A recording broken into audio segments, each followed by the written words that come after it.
यह कहानी इटली के पिसा शहर की एक प्राचीन कथा है। पिसा का नाम तो आपने अवश्य सुना होगा, जहाँ की झुकी हुई मीनार विश्व के 8 आश्चर्यों में से एक मानी जाती है। एक समय की बात है, वहाँ एक राजा और रानी रहते थे जिनके पास संतान का सुख नहीं था। समय बीता और आखिरकार रानी के गर्भधारण की खबर आई, जिससे वे दोनों अत्यंत प्रसन्न हो उठे। जब यह सुनिश्चित हो गया कि जल्द ही उनके घर में किलकारियां गूंजेंगी, तब राजा और रानी ने कई ज्योतिषियों को बुलाया ताकि वे यह जान सके कि उनके यहाँ पुत्र होगा या पुत्री, और वह किस नक्षत्र में जन्म लेगी। ज्योतिषियों ने सितारे देखकर कहा, यह बच्ची एक कन्या होगी और उसका भाग्य कहता है कि 20 वर्ष से पहले ही वह सूर्य देव को प्यारी होगी और सूर्य की संतान को जन्म देगी।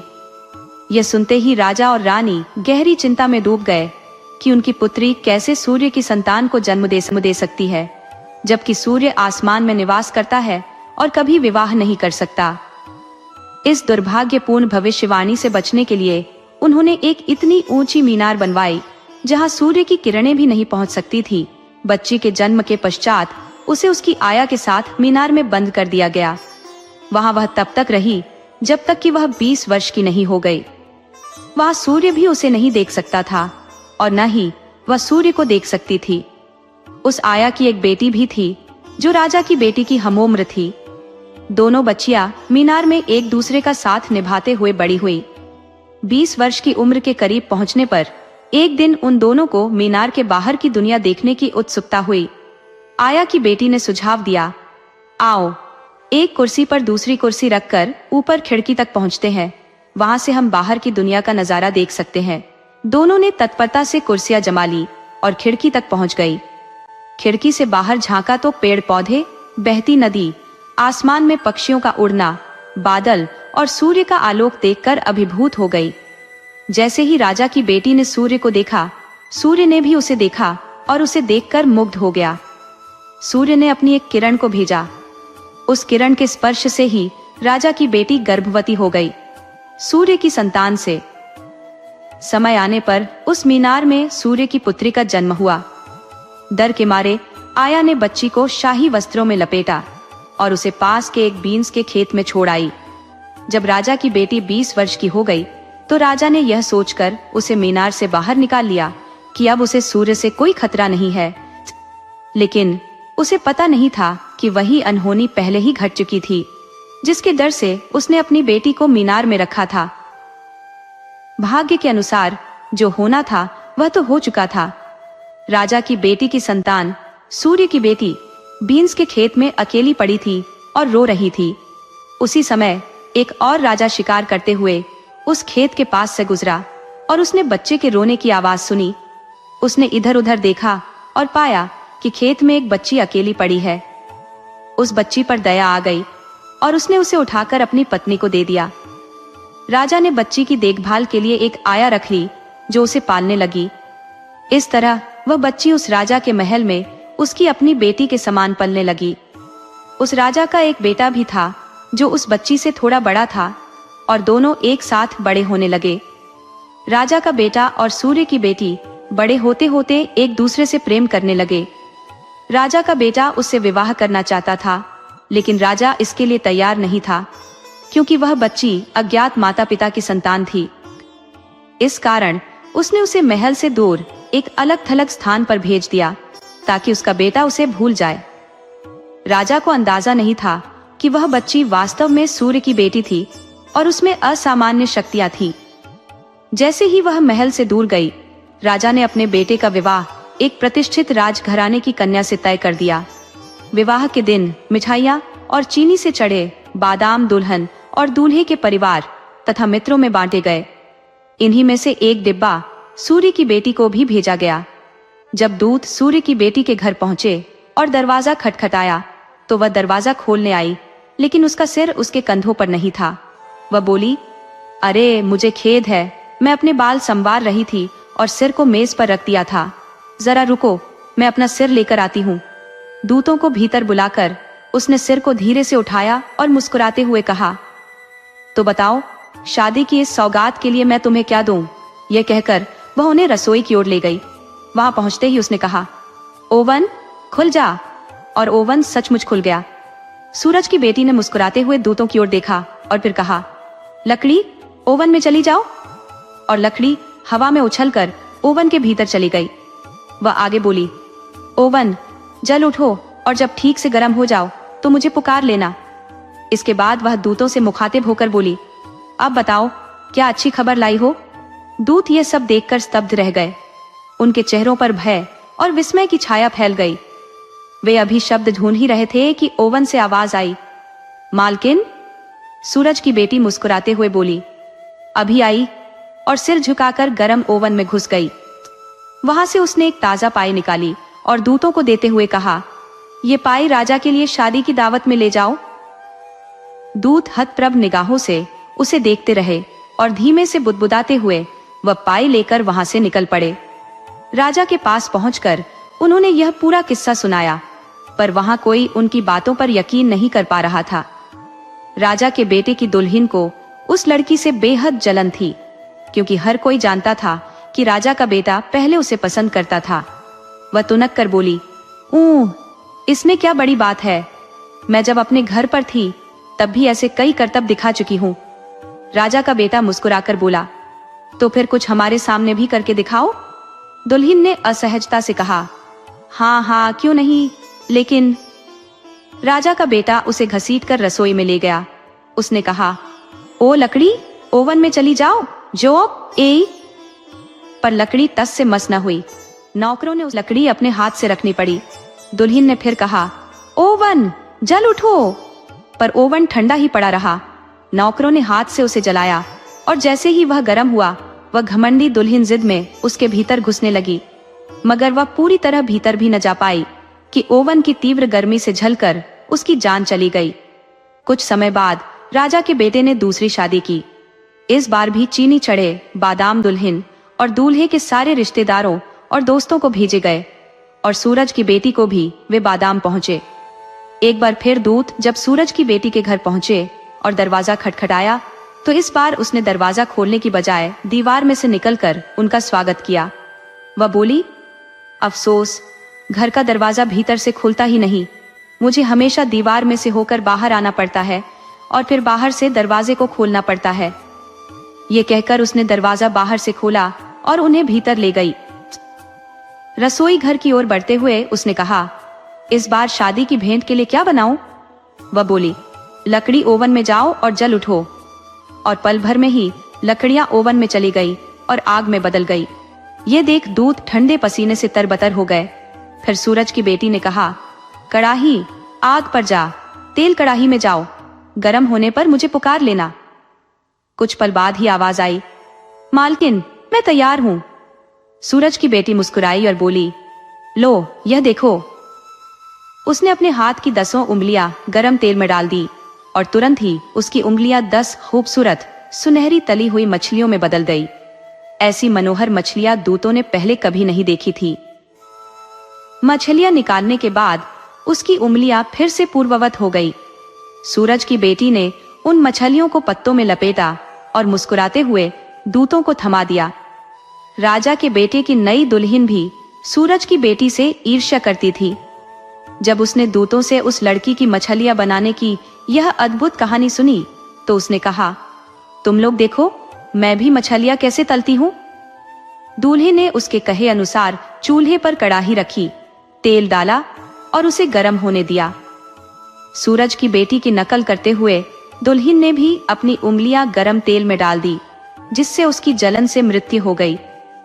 रानी मां ने गुस्से में दूतों को डांटा, तुम्हारी इन अद्भुत कहानियों ने हमारे घर की कई दुल्हनों को मौत के मुंह में पहुंचा दिया है। आगे से ऐसी बातें मत करना। राजा और रानी ने किसी तरह अपने बेटे की शादी एक तीसरी लड़की से कराने की ठानी। फिर से दूत चीनी चढ़े बादाम लेकर सूरज की बेटी के पास पहुंचे। इस बार दरवाजा खटखटाते ही सूरज की बेटी ने ऊपर से आवाज दी, मैं यहाँ हूँ ऊपर। दूतों ने ऊपर देखा तो पाया कि वह हवा में लटकी हुई थी। वह मुस्कुराते हुए बोली, मैं जरा मकड़ी के जाले पर सैर करने आई थी, अब नीचे आती हूँ। जाले के सहारे धीरे धीरे नीचे उतरकर सूरज की बेटी ने दूतों से बादाम लिया और मुस्कुराते हुए बोली, इस बार सच कहूं तो समझ नहीं आ रहा कि उपहार में क्या दूं। थोड़ी देर सोचकर उसने आवाज दी, चाकू इधर आओ। चाकू उसके पास आया तो उसने उसे पकड़ लिया। चाकू से उसने अपना एक कान काट लिया। उस कान में एक सुनहरी लेस लिपटी हुई थी जो उसके सिर के भीतर से निकलती प्रतीत हो रही थी, मानो उसके दिमाग से धागा खुलकर बाहर आ रहा हो। वह उस सुनहरी लेस को खींचती रही जब तक कि वह पूरी तरह समाप्त नहीं हो गई। फिर उसने कटा हुआ कान वापस अपनी जगह पर लगाया और अपनी उंगलियों से उसे धीरे धीरे दबाकर चिपका लिया। वह लेस उसने दूतों को सौंपते हुए कहा, इसे राजा के लिए मेरी भेंट के रूप में ले जाइए। दूत इस अद्भुत दृश्य से हक्का बक्का रह गए। जब वे वह लेस राजा के पास ले गए तो उसकी अनुपम सुंदरता देखकर दरबार के सभी लोग यह जानने को उत्सुक हो उठे कि यह अनोखी लेस आई कहां से है। रानी मां ने दूतों को कुछ भी बताने से मना किया था, परंतु उनकी जिज्ञासा शांत करने के लिए दूतों ने कहानी सुनाई। सुनते ही नई दुल्हन ने जलन भरी आवाज में कहा, इसमें क्या खास है? मैंने अपनी सभी पोशाकों पर ऐसी ही निकाली हुई लेस लगाई है। दूल्हा तुरंत बोला, अच्छा तो लो यह चाकू और हमें भी दिखाओ कि तुम यह कैसे करती हो। उस नासमझ लड़की ने बेवकूफी में अपना एक कान काट लिया, परंतु उसमें से लेस की जगह सिर्फ खून बह निकला और वह वहीं दम तोड़ बैठी। इस प्रकार राजा का बेटा अपनी पत्नियों को खोता गया और सूरज की बेटी के प्रति उसका प्रेम और गहरा होता गया। धीरे धीरे वह बीमार पड़ गया और किसी भी उपाय से ठीक नहीं हो सका, क्योंकि अब न वह खाना खाता न ही मुस्कुराता था। राजा ने अपने राज्य के तमाम बड़े बुजुर्ग जादूगरों को बुलवाया। उन सभी ने राजा को सलाह दी कि उसके बेटे का इलाज उसी जौ के दलिये से हो सकता है जो 1 घंटे के भीतर बोया गया हो, उगाया गया हो, काटा गया हो और फिर दलिये के रूप में तैयार किया गया हो। राजा यह सुनकर स्तब्ध रह गया, क्योंकि उसने आज तक ऐसा कोई जौ नहीं सुना था जो 1 घंटे में बोकर काटा जा सके। अब वह यह दलिया कहां से लाता? आखिरकार राजा को उस लड़की का ध्यान आया जिसने पहले भी कई हैरत अंगेज चमत्कार दिखाए थे। राजा ने उसे बुलावा भेजा। सूरज की बेटी आई और मुस्कुराते हुए बोली, हाँ मैं ऐसे जौ के बारे में जानती हूँ। फिर बिजली की फुर्ती से 1 घंटे के भीतर ही उसने जौ बोए, उन्हें उगाया, काटा और उसका दलिया तैयार कर दिया। फिर उसने राजा से निवेदन किया कि वह इस दलिये को स्वयं उसके बेटे के पास लेकर जाना चाहती है। राजा ने हामी भर दी। जब वह राजकुमार के कक्ष में पहुंची तो वह अपनी आंखें बंद के बिस्तर पर लेटा हुआ था। यह दलिया स्वाद में फीका था, इसलिए जैसे ही उसने 1 चम्मच पिया उसने तुरंत उसे बाहर थूक दिया। थूके हुए दलिये के कुछ छींटे लड़की की आंख में पड़ गए। लड़की झट से बोली, तुम्हारी यह जुर्रत कि तुम सूरज की बेटी और एक राजा की देवती की आंख में थूक दो। यह सुनकर राजा हैरान रह गया और उसने पूछा, क्या तुम सचमुच सूरज की बेटी हो? हाँ मैं सूरज की बेटी हूं। और एक राजा की देवती भी? हाँ मैं एक राजा की देवती भी हूं। राजा ने राहत की सांस लेते हुए कहा, अरे हम तो यही समझे बैठे थे कि तुम कोई मामूली लड़की हो। अगर ऐसा है कि तुम सूरज की बेटी और राजा की देवती हो तो तुम हमारे बेटे से विवाह कर सकती हो। सूरज की बेटी ने हामी भरी, हाँ मैं बिल्कुल आपके बेटे से विवाह कर सकती हूँ। राजा का बेटा ठीक हो गया और उसकी शादी सूरज की बेटी से हो गई। उस दिन के बाद से वह साधारण जीवन जीने लगी और उसने फिर कभी कोई जादू नहीं किया। दोस्तों, आपको कहानी कैसी लगी अपने सुझाव कमेंट करना न भूले। तो चलिए आज की अगली कहानी शुरू करते हैं।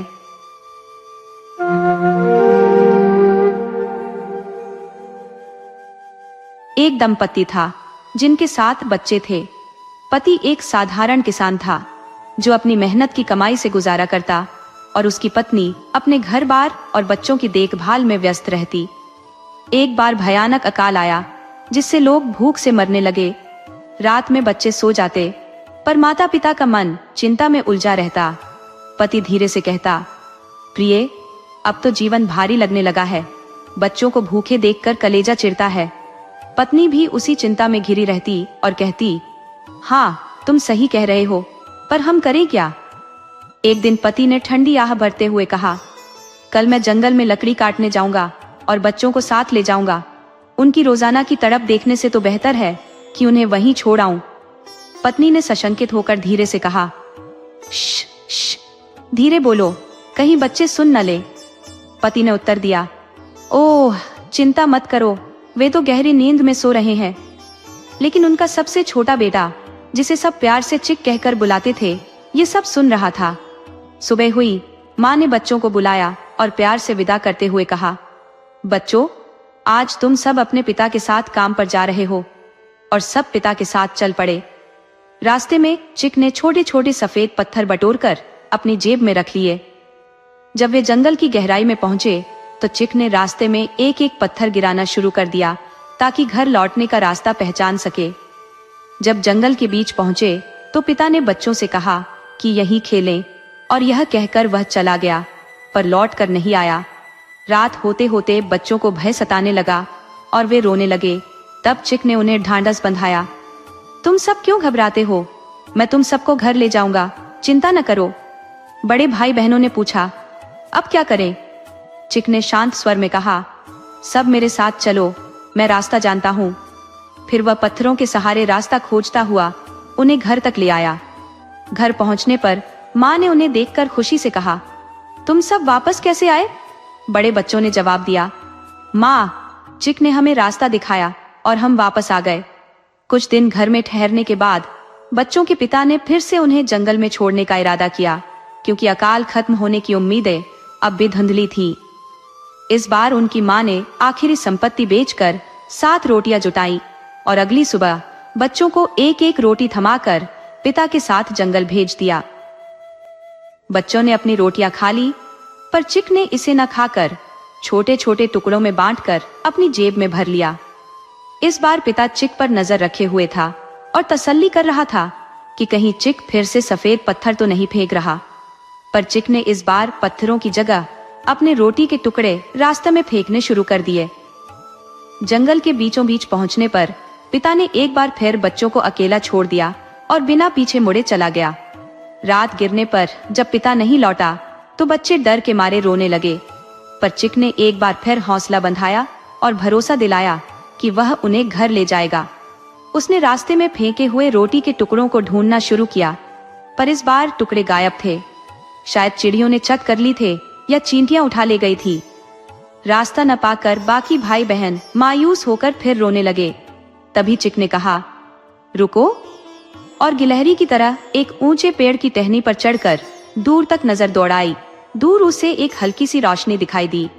वह बोला, हमें उस दिशा में जाना चाहिए, लगता है वहां कोई बस्ती है। लंबा सफर तय करने के बाद वे एक घर के सामने पहुंचे और दरवाजा खटखटाया। दरवाजा खोलते ही एक जादूगरनी दिखाई दी। उसकी बालों की लंबी लटें, टेढ़े दांत और लालटेन जैसी जलती आंखों ने उसके स्वरूप को और भी भयानक बना दिया। बच्चों को देखकर वह बोली, अरे बच्चों, इतनी रात गए तुम कहाँ भटक रहे हो? चिक बोला, मैडम, हम जंगल में रास्ता भूल गए थे, आपके घर में रोशनी देखी तो यहाँ चले आए। जादूगरनी ने कहा, बच्चों, अच्छा हुआ तुम यहाँ आ गए, लेकिन तुम्हें मुझसे छिपना होगा, क्योंकि यहाँ एक खतरनाक जादूगर भी आता है। अगर उसने तुम्हें देखा तो एक ही झपट्टे में खा जाएगा। चिंता मत करो, मैंने उसके लिए एक भेड़ का गोश्त तैयार रखा है। फिर उसने धीरे से कहा, अगर तुम सब बिल्कुल चुप रहो तो मैं तुम्हें अपने बच्चों के बिस्तर में छिपा सकती हूँ।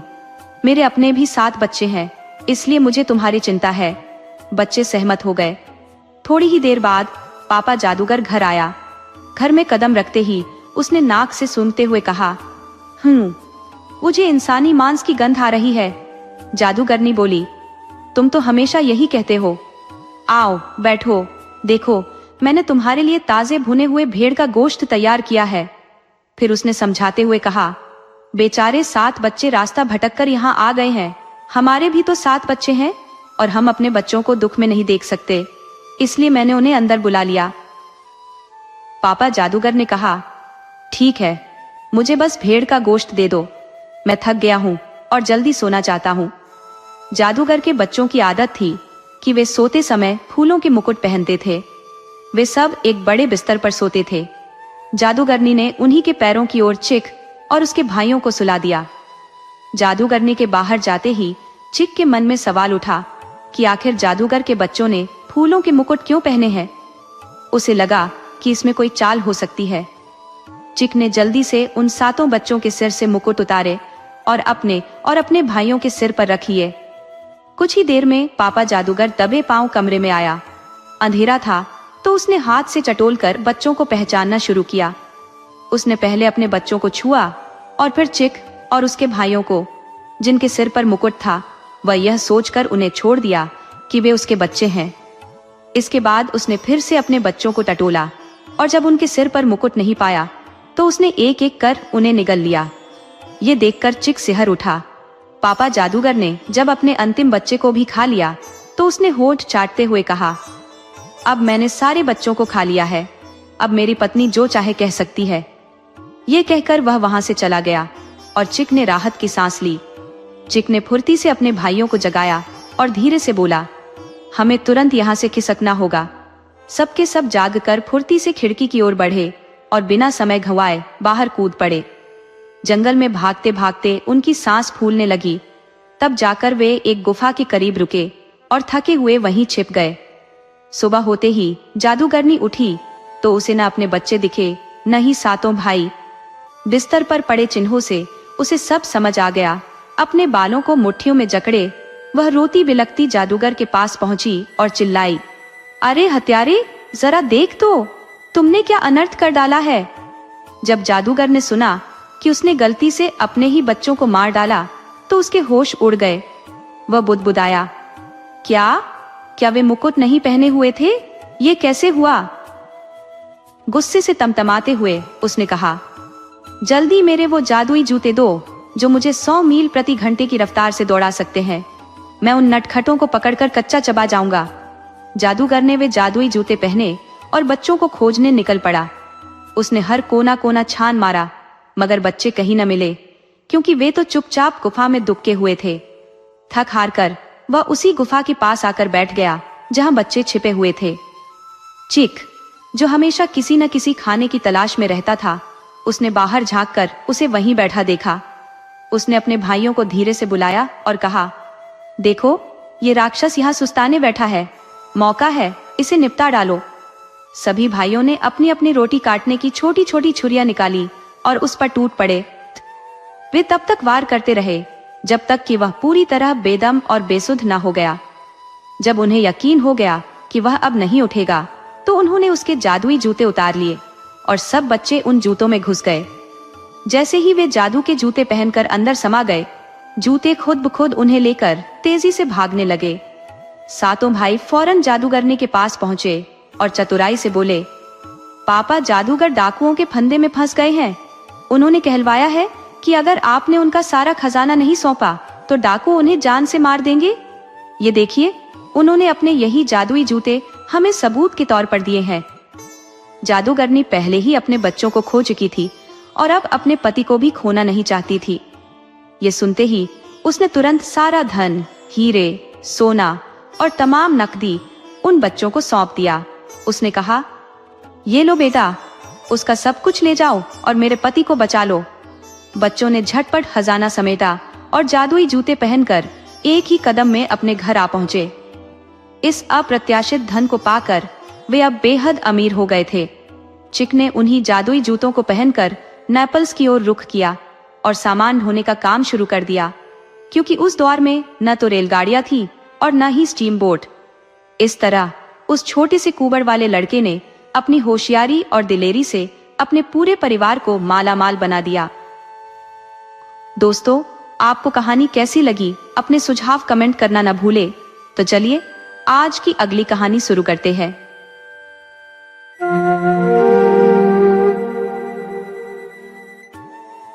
एक समय की बात है, एक अत्यंत निर्धन व्यक्ति था जिसके 3 बेटे थे।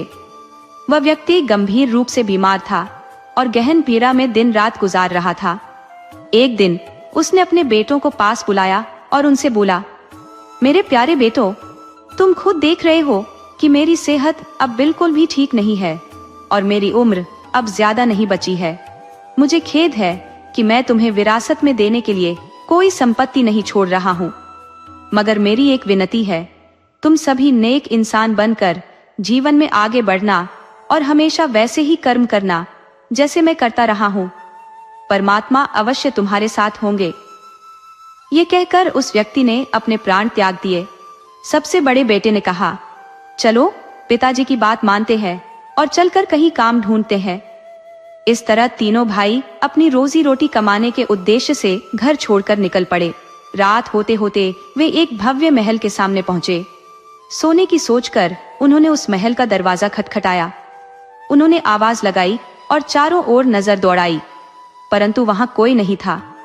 वे अंदर चले गए और वहां का नजारा देखकर चकित रह गए। मेज पर एक से एक स्वादिष्ट व्यंजन सजाए गए थे। उन पकवानों को देखकर वे विस्मित हो गए, परंतु फिर सबसे बड़ा बेटा बोला, यहाँ कोई नहीं दिखता, तो चलो बैठकर भोजन कर लेते हैं। यदि कोई आएगा तो हम उनसे अनुमति मांग लेंगे। वे तीनों भाई बैठकर पेट भरकर खाने लगे और मन भरकर पीने लगे। भोजन के पश्चात वे महल के भीतर टहलने लगे। टहलते हुए वे एक कक्ष में पहुंचे, जहां एक सजा हुआ पलंग था जिस पर फूलों की माला रखी थी। फिर वे दूसरे कक्ष में पहुंचे। वहां भी एक पलंग था जिस पर सोने की पत्तियों से बना तकिया रखा था। भाइयों ने आपस में चर्चा की, ऐसा प्रतीत होता है कि यह स्थान हमारे ही लिए सजाया गया है, तो क्यों न हम यहाँ आराम कर लें। हर एक ने अपने अपने लिए एक कक्ष चुन लिया।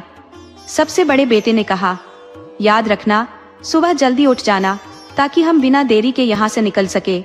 मैं किसी का इंतजार नहीं करूंगा। अगले दिन सबसे बड़ा बेटा भोर में उठ गया और बिना किसी को बताए वहां से चला गया। हालांकि यह उसके स्वभाव के खिलाफ था, फिर भी उसने किसी से कुछ कहे बिना ही महल छोड़ दिया।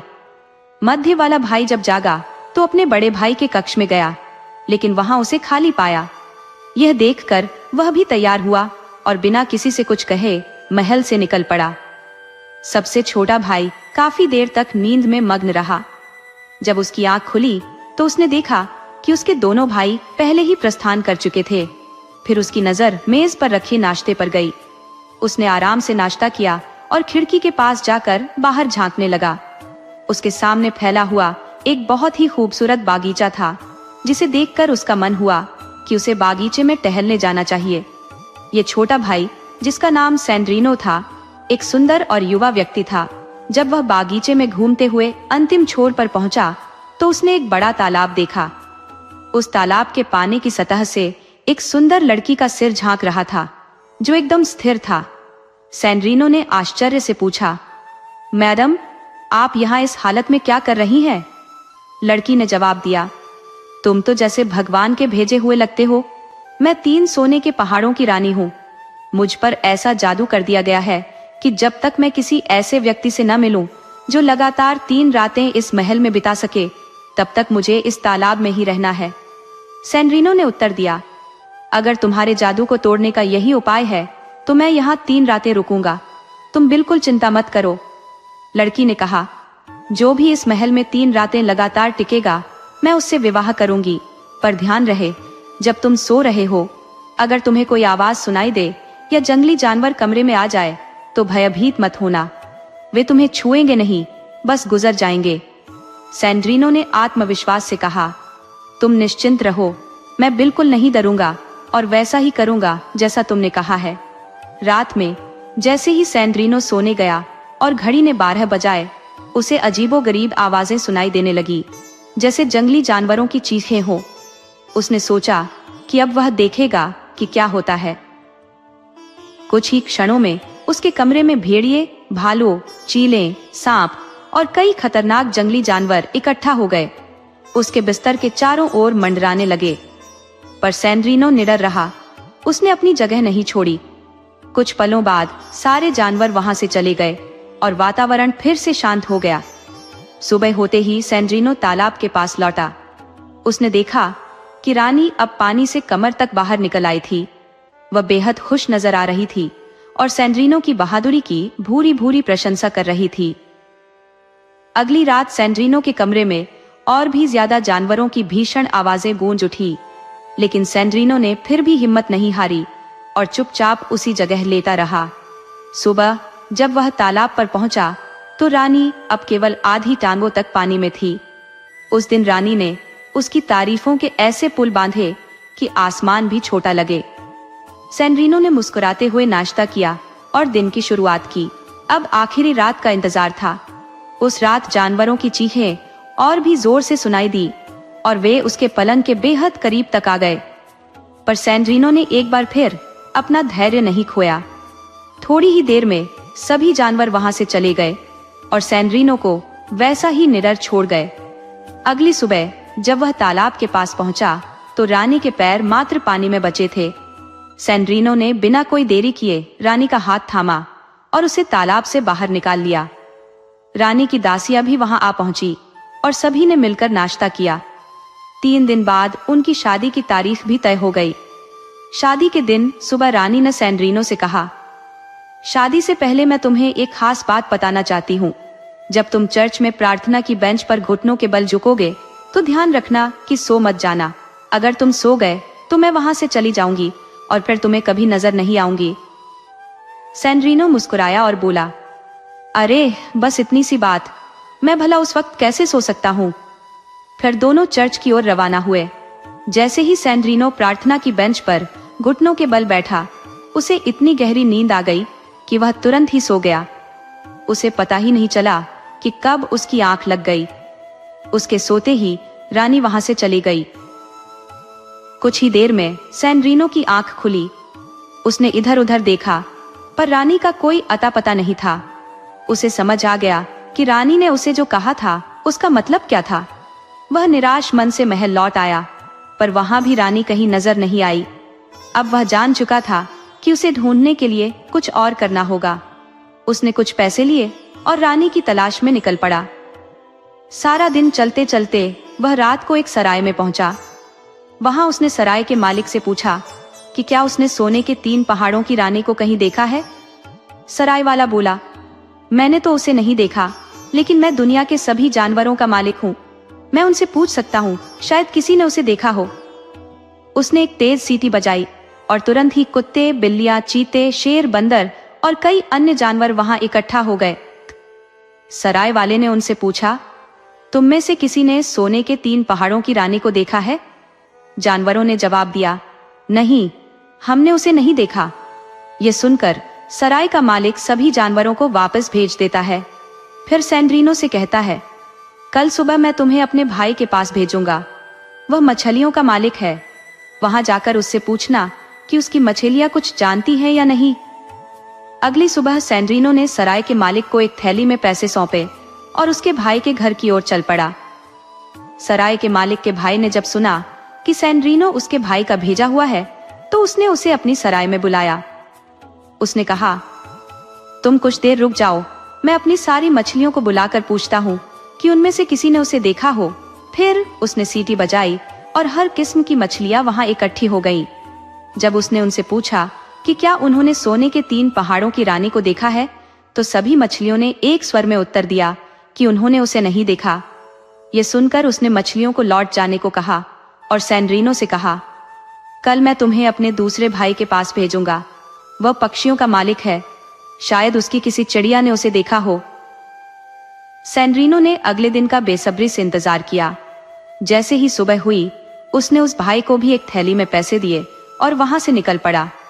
चलते चलते वह तीसरी सराय में पहुंच गया। वहां के मालिक ने कहा, मैं तुम्हारी मदद करता हूँ।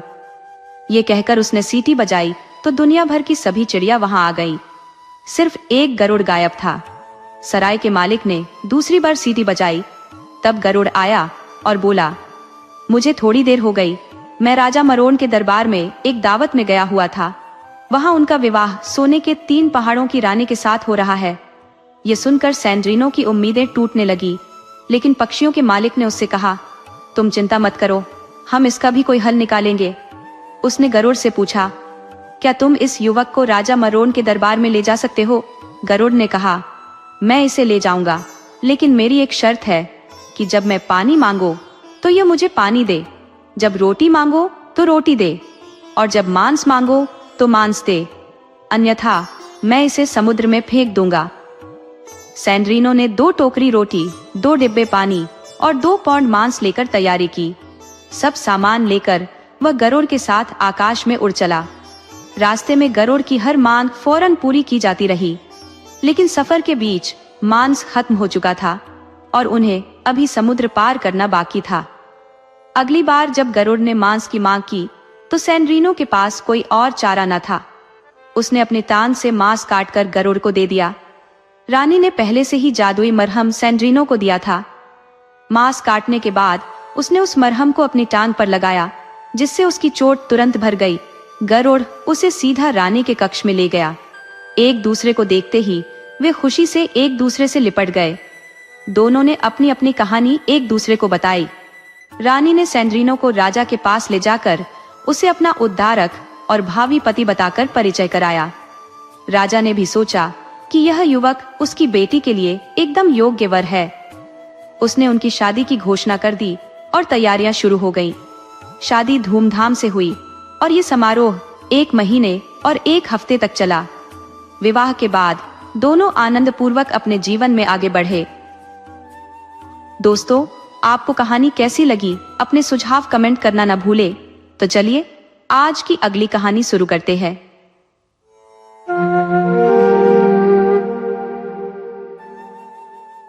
एक समय की बात है, एक मछुआरा था जो कभी इतनी मछलियां नहीं पकड़ पाता था कि उससे उसके परिवार का पेट भर सके। इसी कारण वह और उसके परिवार के लोग अक्सर भूखे रह जाते थे। एक दिन उसने जब अपना जाल पानी से बाहर खींचने की कोशिश की तो उसे लगा जैसे उसका जाल असामान्य रूप से भारी हो गया है। खींचना भी कठिन हो रहा था, लेकिन उसने हिम्मत जुटाई और आखिरकार जाल बाहर निकाल ही लिया। जैसे ही उसने जाल को ठीक से देखा, उसकी आंखें फटी की फटी रह गई। उस जाल में एक बेहद विशाल केकड़ा फंसा हुआ था, इतना बड़ा कि वह उसे एक नजर में देख भी नहीं पा रहा था। वाह, आज तो बहुत बड़ा शिकार हाथ लगा है, उसने खुश होकर सोचा। अब मैं अपने बच्चों के लिए अच्छा खासा खाना खरीद पाऊंगा। उसने केकड़े को अपनी पीठ पर रखा और घर की ओर चल दिया। घर पहुंचकर उसने अपनी पत्नी को आग जलाने और उस पर एक पानी भरा बर्तन चढ़ाने के लिए कहा, क्योंकि वह बच्चों के लिए खाना लेने जल्दी ही लौटने वाला था। फिर वह खुद केकड़े को लेकर राजा के महल की ओर चल पड़ा। महल पहुंचने पर उसने राजा से निवेदन किया, हुजूर, मैं आपसे इसलिए मिलने आया हूँ कि कृपया आप इस केकड़े को मुझसे खरीद लीजिए। मेरी पत्नी ने खाना बनाने के लिए बर्तन तो चढ़ा दिया है, पर मेरे पास बच्चों के लिए खाना खरीदने के पैसे नहीं है। राजा ने जवाब दिया, पर मैं इस केकड़े का क्या करूंगा? क्या तुम इसे किसी और को नहीं बेच सकते? इतने में राजा की बेटी वहां आ गई। उसने केकड़े को देखते ही खुशी से कहा, वाह, कितना अद्भुत केकड़ा है। पिताजी, कृपया इसे मेरे लिए खरीद लीजिए। हम इसे अपने तालाब में सुनहरी मछलियों के साथ रख देंगे। राजकुमारी को मछलियां बहुत प्रिय थी और वह अक्सर तालाब के किनारे बैठकर मछलियों को तैरते हुए निहारा करती थी। अपने पिता की लाडली होने के कारण राजा ने उसकी इच्छा को न नहीं कह सका और केकड़े को खरीद लिया। मछुआरे ने केकड़े को राजा के तालाब में छोड़ दिया और राजा ने उसे सोने के सिक्कों से भरा एक थैला दिया, जिससे उसका परिवार कई दिनों तक पेट भर सके। मछुआरा वह थैला लेकर अपने घर लौट गया। अब राजकुमारी अपना सारा समय उसी तालाब के किनारे बिताने लगी। उसे केकड़े को निहारते हुए समय का भान भी नहीं रहता था। उसे उस केकड़े की गतिविधियां इतनी आकर्षक लगती कि वह उसे देखे बिना थकती नहीं थी। धीरे धीरे उसने केकड़े की हरकतों को इतनी बारीकी से समझ लिया कि उसे पता चल गया कि वह केकड़ा रोज दोपहर 12 बजे से 3 बजे तक तालाब से गायब हो जाता था और किसी को नहीं पता था कि वह कहाँ जाता है। एक दिन राजकुमारी वहीं तालाब के पास बैठी थी जब उसने अचानक दरवाजे पर किसी के दस्तक देने की आवाज सुनी। उसने अपने छज्जे से झांक कर देखा कि एक खानाबदोश भीख मांगने के लिए खड़ा था। दयालु राजकुमारी ने एक थैली में कुछ पैसे रखकर उसकी ओर फेंक दी, लेकिन दुर्भाग्यवश वह थैली सीधी जाकर एक गड्ढे में गिर गई। खानाबदोश उस थैली के पीछे गड्ढे तक पहुंचा। गड्ढे में पानी भरा हुआ था, सो उसने बिना झिझके पानी में छलांग लगा दी और तैरना शुरू कर दिया। वह गड्ढा दरअसल भूमि के नीचे एक गुप्त नहर से राजा के मछलियों वाले तालाब से जुड़ा हुआ था और वह नहर न जाने कहां तक फैली हुई थी। वह आदमी उस नहर में तैरते हुए राजा के तालाब तक पहुंचा और फिर आगे बढ़ता हुआ एक विशाल भूमिगत कक्ष में जा पहुंचा। उस कक्ष के बीचों बीच एक छोटे से जलाशय में उसने खुद को पाया। उस कक्ष की दीवारों पर शानदार पर्दे लटके थे और बीच में एक खूबसूरत मेज सजी हुई थी। आदमी ने जलाशय से बाहर निकलकर एक पर्दे के पीछे खुद को छिपा लिया। जब ठीक दोपहर के 12 बजे उस जलाशय में एक परी प्रकट हुई जो एक बड़े केकड़े पर सवार थी। परी ने और उस केकड़े ने मिलकर जलाशय का सारा पानी बाहर फेंक दिया। फिर परी ने अपनी जादुई छड़ी से केकड़े को छुआ और देखते ही देखते केकड़े के खोल से एक आकर्षक युवक बाहर निकला। वह युवक मेज के पास रखी कुर्सी पर बैठ गया। परी ने फिर अपनी छड़ी मेज पर मारी और वहां झटपट स्वादिष्ट भोजन और मादक पेय प्रकट हो गए। युवक ने आराम से भोजन और पेय का आनंद लिया और फिर अपने केकड़े के खोल में लौट गया। परी ने केकड़े के खोल को फिर से छुआ और केकड़ा परी को लेकर जलाशय में कूद गया और दोनों पानी में विलीन हो गए। उस आदमी ने यह सब पर्दे के पीछे से देखा। जैसे ही सब शांत हुआ, वह जलाशय में कूदा और तैरता हुआ राजा के तालाब तक वापस आ गया। राजा की बेटी उस समय भी तालाब के किनारे बैठी मछलियों को निहार रही थी। उस आदमी को तालाब से निकलते देख उसने हैरानी से पूछा, तुम यहाँ क्या कर रहे हो?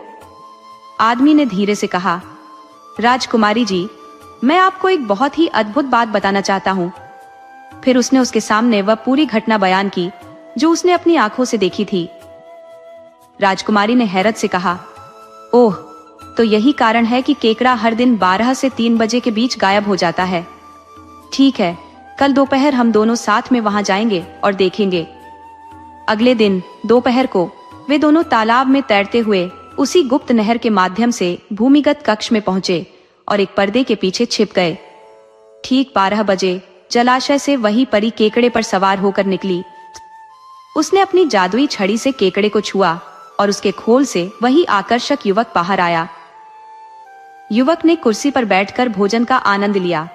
राजकुमारी, जो पहले ही उस केकड़े से प्रभावित थी, अब उस सुंदर युवक को देख उसे मन ही मन चाहने लगी। उसने एकाएक खाली पड़े केकड़े के खोल में खुद को छिपा लिया। जब युवक भोजन करके अपने खोल में लौटने आया तो उसने वहां राजकुमारी को देखा और फुसफुसाते हुए बोला, यह तुमने क्या किया? अगर परी ने देख लिया तो वह हम दोनों की जान ले लेगी। राजा की बेटी ने धीरे से कहा, पर मैं तुम्हें इस जादू के बंधन से मुक्त करना चाहती हूँ। बस मुझे यह बताओ कि इसके लिए मुझे क्या करना होगा। युवक ने उत्तर दिया, यह लगभग असंभव है। मुझे इस अभिशाप से वही मुक्त कर सकता है जो मुझसे इतना प्रेम करता हो कि मेरे साथ मृत्यु को भी स्वीकार ले। राजकुमारी ने संकोच रहित होकर कहा, मैं वही हूँ। मैं तुमसे प्रेम करती हूँ और तुम्हारे लिए प्राण देने को भी तैयार हूँ। जब ये बातें केकड़े के खोल के अंदर हो रही थी, उस समय परी उस केकड़े पर सवार हो गई। युवक ने, जैसे वह प्रतिदिन करता था, केकड़े का रूप धारण किया और परी को लेकर गुप्त नहर के रास्ते खुली समुद्री सीमा की ओर बढ़ गया। परी को यह भान तक नहीं हुआ कि उसके साथ राजा की बेटी भी उस खोल में छुपी हुई थी। युवक, जो दरअसल एक राजकुमार था, ने परी को उसकी मंजिल पर छोड़ने के बाद वापस राजा के तालाब की राह ली। इस दौरान उसने अपनी सच्चाई राजा की बेटी को बताई और उसे जादू से मुक्त करने का उपाय बताया। उसने कहा, तुम्हें समुद्र किनारे एक विशेष चट्टान पर जाना होगा। वहां जाकर कुछ धुन बजाना और गीत गाना होगा। परी को संगीत बहुत पसंद है, तो जैसे ही तुम्हारा संगीत उसके कानों में पड़ेगा, वह गाने की ओर आकर्षित होकर पानी से बाहर आ जाएगी। वह परी तुमसे कहेगी, ओ सुंदर युवती, और गाओ। तुम्हारा संगीत हृदय को आनंदित कर देने वाला है। उस समय तुम्हें कहना होगा, मैं अवश्य गाऊंगी यदि तुम अपने बालों में सजे उस पुष्प को मुझे दे दो। जैसे ही वह पुष्प तुम्हारे हाथ में होगा, मैं इस जादू से मुक्त हो जाऊंगा, क्योंकि वही पुष्प मेरे जीवन का आधार है। ये सब बताने के बाद केकड़ा तालाब में पहुंच गया और उसने राजकुमारी को अपने खोल से बाहर कर दिया। उधर वह खानाबदोश भी नहर के जरिए बाहर आ गया था, परंतु जब उसने चारों ओर देखा और राजकुमारी को नहीं पाया, तो उसे लगा कि वह किसी बड़ी मुसीबत में पड़ गया है। उसने सोचा, अब राजकुमारी कहाँ मिलेंगी? तभी उसने देखा कि राजकुमारी तालाब से बाहर निकल आई थी। उसने उस खानाबदोश का आभार जताया और उसे बहुमूल्य इनाम भी दिया। इसके पश्चात राजकुमारी अपने पिता के पास गई और उनसे कहा कि वह संगीत सीखना चाहती है। राजा, जो उसे किसी भी बात के लिए मना नहीं कर सकता था, ने राज्य के सर्वश्रेष्ठ संगीतज्ञों और गायक वादकों को बुलाया और उन्हें अपनी बेटी को संगीत सिखाने का आदेश दिया। जब उसने संगीत की कला में निपुणता प्राप्त कर ली तो उसने अपने पिता से कहा, पिताजी, अब मैं समुद्र के किनारे उस चट्टान पर बैठकर वायलिन बजाना चाहती हूँ। राजा ने विस्मय से कहा, क्या? समुद्र किनारे की चट्टान पर जाकर वायलिन बजाना चाहती हो? क्या तुम्हारा मन ठीक है? परंतु हमेशा की भांति उसने अंततः अपनी अनुमति दे दी, परंतु उसने सुरक्षा के लिए सफेद पोशाक पहने 8 दासियों को उसके साथ भेजा और कुछ हथियारबंद सैनिकों को भी थोड़ी दूरी पर तैनात कर दिया ताकि किसी भी संकट से वह सुरक्षित रह सके। राजा की बेटी ने अपनी 8 दासियों के संग समुद्र किनारे चट्टान पर बैठकर वायलिन की मधुर तान छेड़ी। इस संगीत के जादू से खिंची परी लहरों से बाहर प्रकट हुई और मुस्कुराकर बोली, तुम्हारा वादन अद्भुत है, हे सुंदर युवती, बजाते रहो, तुम्हारा संगीत मेरे हृदय को आनंदित कर रहा है। राजकुमारी ने उत्तर दिया, अवश्य, मैं और बजाऊंगी, यदि तुम अपने बालों में सजा यह पुष्प मुझे दे दो। मुझे यह पुष्प अत्यंत प्रिय है। परी ने मुस्कान के साथ कहा, यह पुष्प तुम्हें दूंगी, किंतु शर्त यह है कि तुम इसे वहीं से उठा सको जहां मैं इसे फेंकूंगी। राजकुमारी ने दृढ़ता से विश्वास दिलाते हुए कहा, जहां भी तुम इसे फेंकोगी मैं उसे अवश्य उठा लूंगी। और उसने फिर से अपने वायलिन की सुरमयी धुन में खोते हुए गीत गाना आरंभ कर दिया। जैसे ही उसका संगीत समाप्त हुआ, उसने परी से फूल मांगा। परी ने फूल को उठाकर समुद्र की गहराइयों में जितनी दूर संभव था फेंक दिया। राजकुमारी ने बिना समय गंवाए समुद्र में छलांग लगा दी और फूल की ओर तैरने लगी। उसकी 8 दासियां चट्टान पर खड़ी चिल्लाई, राजकुमारी को बचाओ, राजकुमारी को बचाओ। हवा में उनके सफेद पर्दे लहराते रहे। राजकुमारी निरंतर लहरों से संघर्ष करती रही। कभी वह लहरों में ओझल हो जाती तो कभी उनके ऊपर उभर आती। कुछ समय के पश्चात उसे यह संदेह होने लगा कि वह उस फूल तक पहुंच भी पाएगी या नहीं। तभी एक विशाल लहर आई और वह फूल उसके हाथों में थमा गई। उसी क्षण उसने नीचे से एक कोमल स्वर सुना, तुमने मेरा जीवन मुझे लौटाया है, इसलिए मैं तुमसे विवाह करना चाहता हूँ। अब तुम भय मत करो, मैं तुम्हारे नीचे हूँ, मैं तुम्हें किनारे तक पहुंचा दूंगा, किंतु इस घटना का उल्लेख किसी से मत करना, यहाँ तक कि अपने पिता से भी नहीं। उस समय राजकुमारी समुद्र में तैरने के कारण थक चुकी थी, इसलिए वह केवल इतना ही कह सकी, हाँ हाँ, मैं समझती हूँ। इतने में वह केकड़ा उसे सुरक्षित किनारे तक ले आया। अपने महल लौटकर उसने राजा से सिर्फ इतना कहा कि समुद्र किनारे वायलिन बजाने का अनुभव अद्वितीय था और उसे अत्यधिक आनंद प्राप्त हुआ। अगले दिन तीसरे पहर के समय ढोल नगाड़ों और घोड़ों की टापों के साथ एक मेजर महल में प्रवेश करता है और राजा से मिलने की इच्छा प्रकट करता है। राजा की अनुमति मिलने पर राजकुमार ने राजा से उसकी बेटी का हाथ मांगा और अपनी पूरी कहानी सुनाई। राजा यह सब सुनकर आश्चर्यचकित रह गया, क्योंकि वह इन घटनाओं से पूर्णतः अनभिज्ञ था। राजा ने अपनी बेटी को बुलाया। वह दौड़ती हुई आई और राजकुमार की बाहों में गिरकर बोली, यही मेरे जीवन साथी हैं पिताजी, यही मेरे जीवन साथी हैं। राजा ने यह समझ लिया कि अब वह कुछ भी नहीं कर सकता था सिवाय इसके कि अपनी बेटी का विवाह उस राजकुमार से कर दे, और इस प्रकार उन दोनों का विवाह संपन्न हुआ। दोस्तों, आपको कहानी कैसी लगी अपने सुझाव कमेंट करना न भूले। तो चलिए आज की अगली कहानी शुरू करते हैं।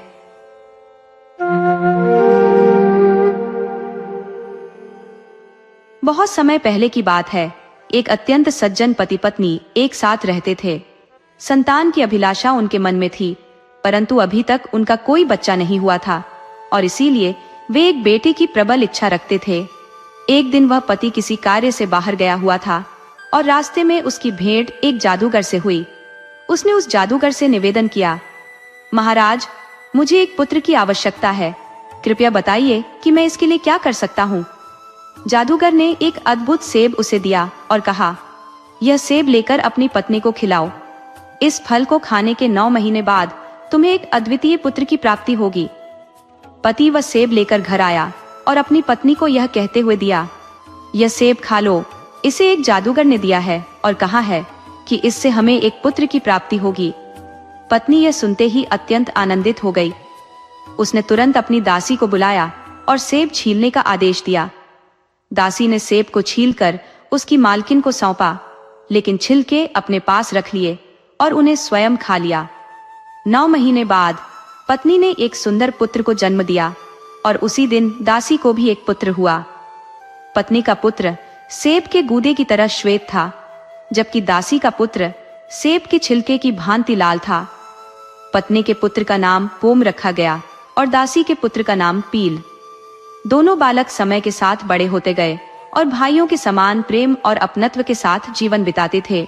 एक दिन वे दोनों बाहर घूम रहे थे और उन्होंने सुना कि एक जादूगर की पुत्री है जो सूर्य की तरह तेजस्वी है, किंतु उसे किसी ने नहीं देखा था, क्योंकि वह कभी भी अपने महल से बाहर नहीं आती थी, यहाँ तक कि खिड़की से भी नहीं झांकती थी।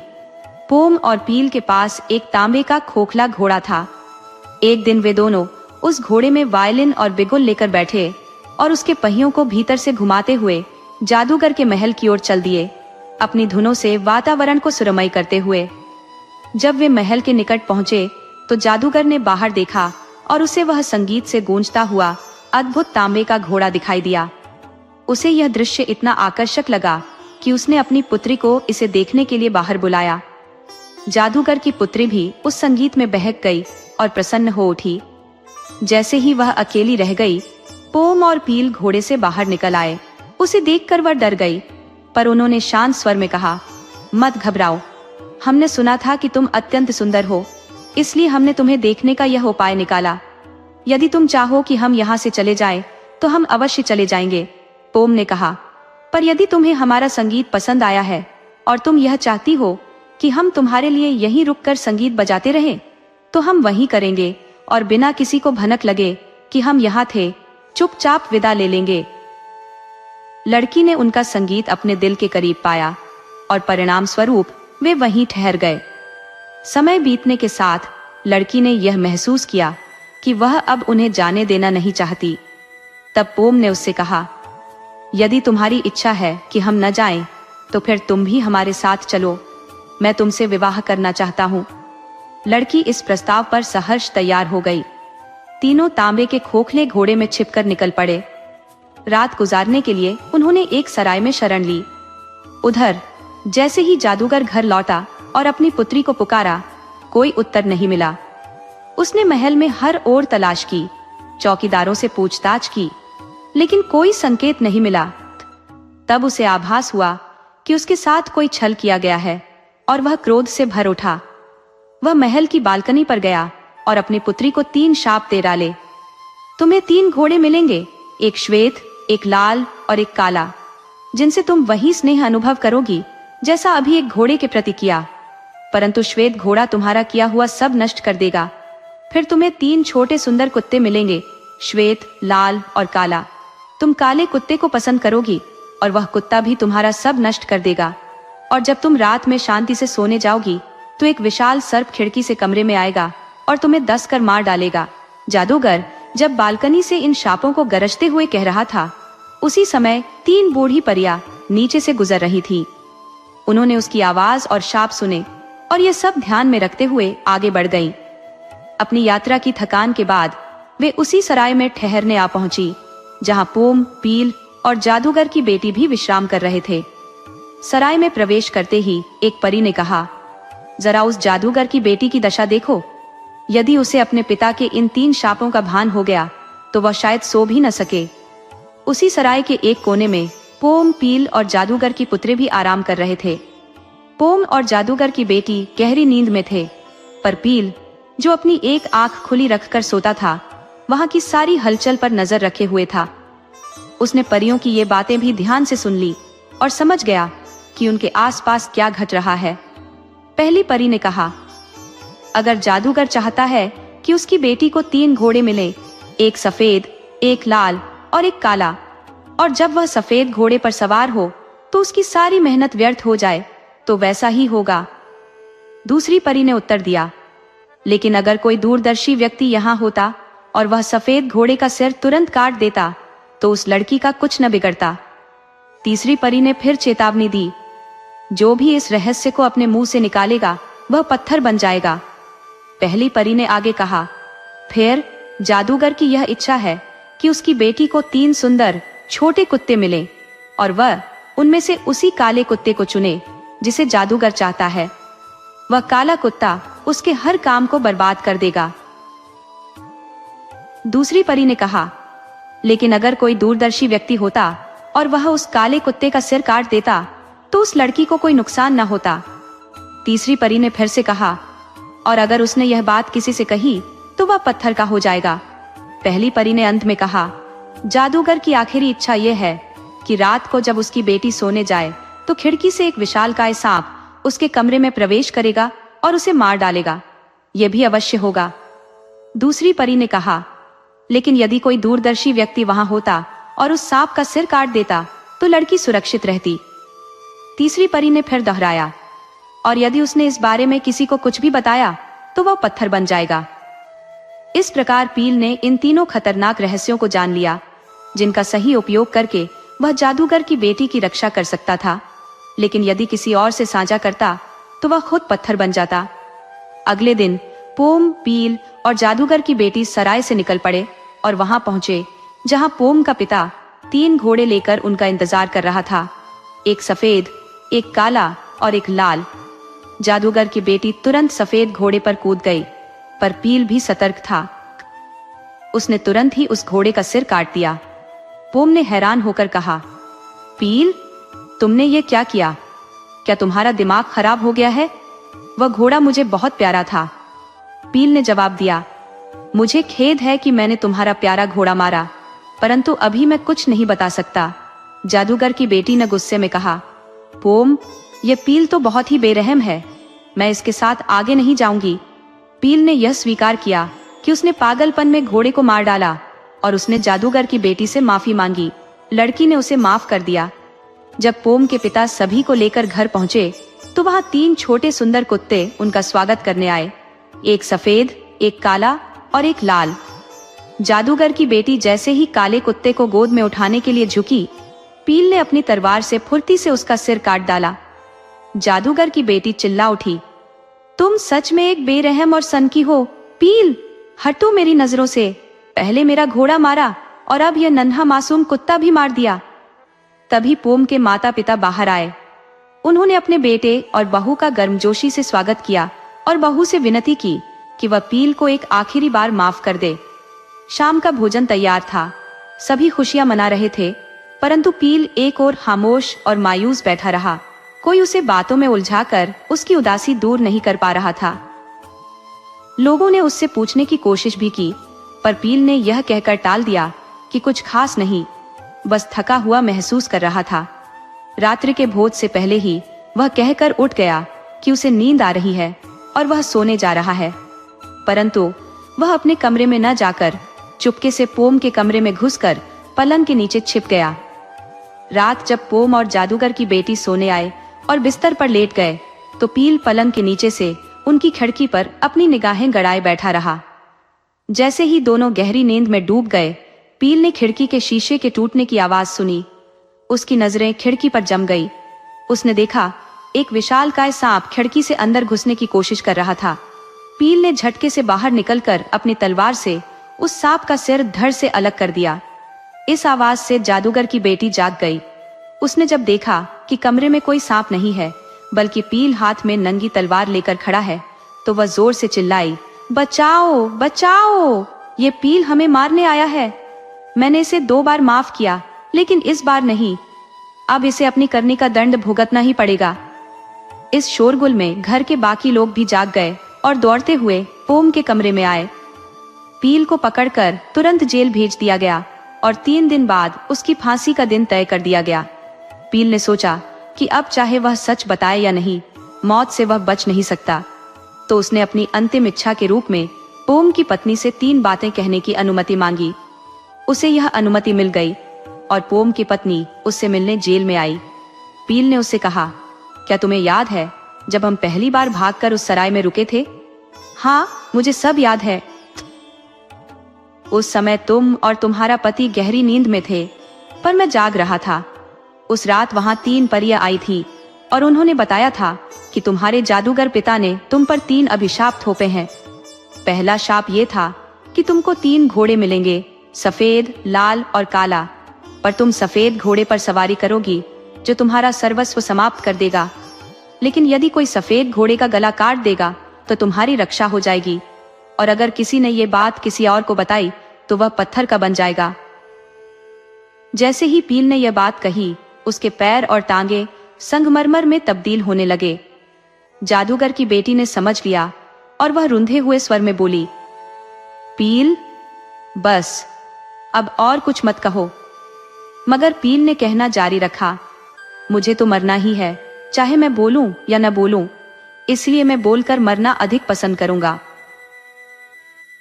तीनों परियों ने यह भी कहा था कि जादूगर का दूसरा शाप यह था कि उसे 3 छोटे सुंदर कुत्ते मिलेंगे, सफेद, लाल और काला। लेकिन वह काले कुत्ते को अपनी गोद में उठाएगी जो उसका सर्वनाश कर देगा, परंतु यदि कोई उस काले कुत्ते को मार डाले तो उसकी जान बच जाएगी, और अगर किसी ने ये रहस्य किसी और को बताया तो वह भी पत्थर का बन जाएगा। जब पील ने यह शाप बताया तो उसकी पत्नी का शरीर गर्दन तक संगमरमर में परिवर्तित हो गया। जादूगर की बेटी इस सुनकर आंसुओं से भर गई और उसने गिड़गिड़ाते हुए कहा, पील, कृपया मुझे माफ कर दो, अब मैं समझ गई हूँ और कुछ मत कहो। लेकिन पील का गला पत्थर में बदल चुका था और उसकी आवाज भर्रा रही थी। उसी कंपित आवाज में उसने आखिरी बार कहा, जो कोई इस रहस्य को बताएगा वह पत्थर का बन जाएगा। इतना कहते ही वह पूरी तरह संगमरमर की मूर्ति बन गया।